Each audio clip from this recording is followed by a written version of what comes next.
Hello and welcome back to Football Daily, where today we're looking back at 2018 and seeing who didn't get the recognition they deserved. Let's get going. 10. Wilfred Ndidi. When N'Golo Kanté switched Leicester for Chelsea in 2016, the Frenchman left a huge void in the Foxes' midfield. Tasked with filling these large boots was a young and inexperienced Wilfred Ndidi, who signed from Genk for $15.8 million in January 2017.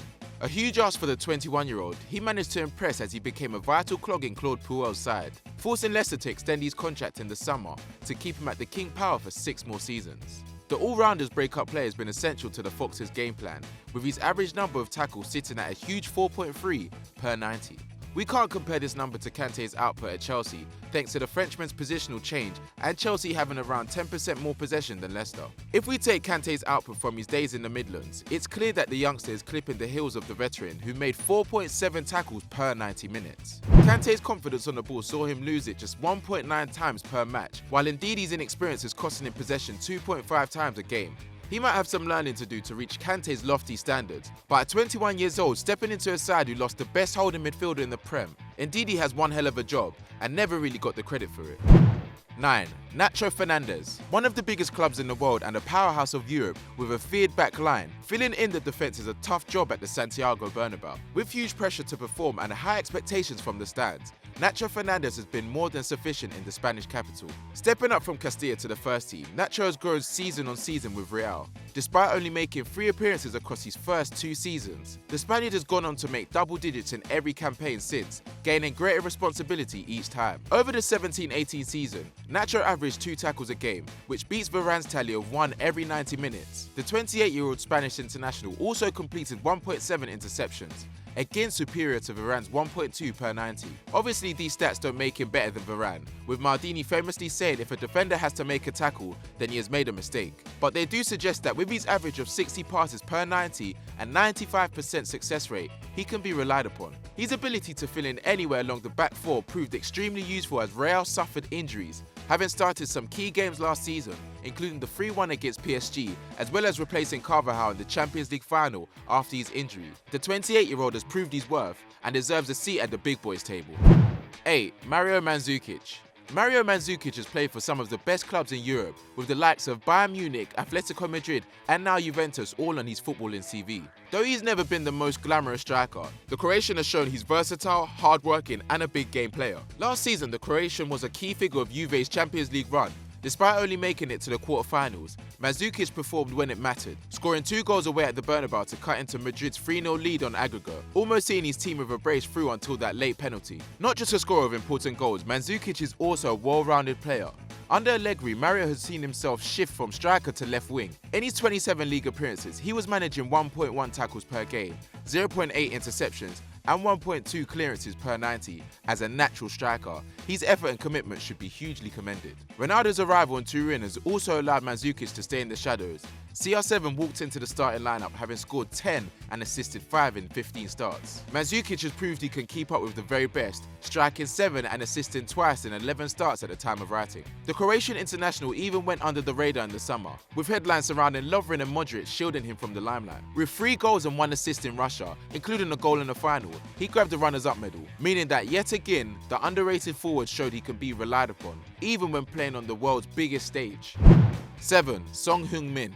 Tottenham Hotspur Golden Boy Harry Kane racked up a huge total of 30 goals last season, beaten only to the Golden Boot by a freakish output of Mo Salah. With 29 in the previous season and 25 before, he has routinely been Spurs' top goalscorer. As Kane's main understudy at the interim Wembley Stadium, Son doesn't have the most enviable job in the Prem, yet the smiley striker has quickly become a fan favourite in North London. While the White Hart Lane faithful were forced to witness Fernando Llorente flop, Son has been a surprise success after many questioned his acquisition in 2015.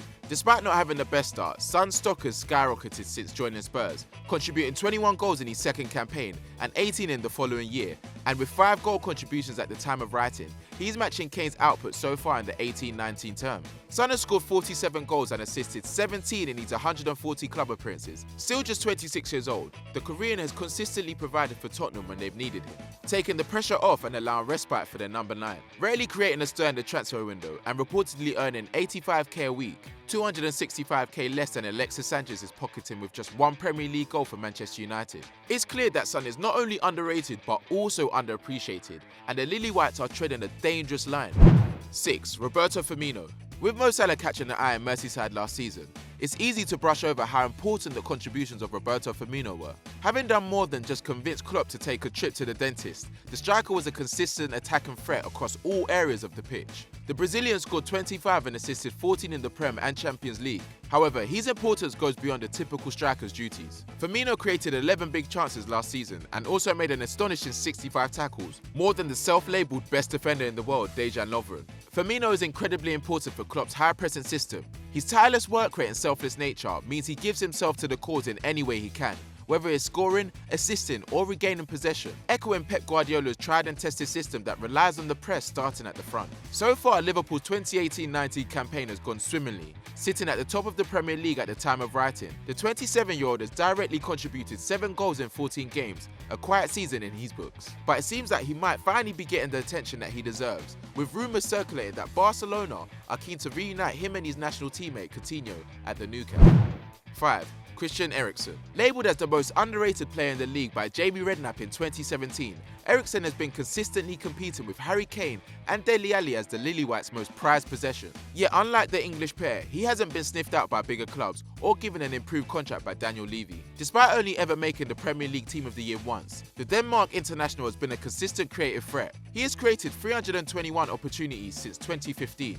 That's more than De Bruyne on 291 and edges out Ozil on 320. Last season, Eriksen registered 75 chances created, better than Ozil on 74 and second to De Bruyne at 96. He also was second behind the Belgian on goals contributed with 20 to De Bruyne's 22. But still on a measly 75k a week, he earns less than Jack Wilshere at West Ham, who started 4 times this term. Underpaid, underappreciated, and without any silverware for all these impressive exploits, and surely it's only a matter of time before the Dane looks to get a better deal away from North London. 4. Ivan Rakitic. Ivan Rakitic isn't a prototypical Barcelona midfielder, with the Croatian playing in a midfield once graced by Xavi and Iniesta. The Blaugrana faithful expect a certain style from their players. And to be fair, Rakitic doesn't have the passing genius of Xavi or the graceful touch of Iniesta.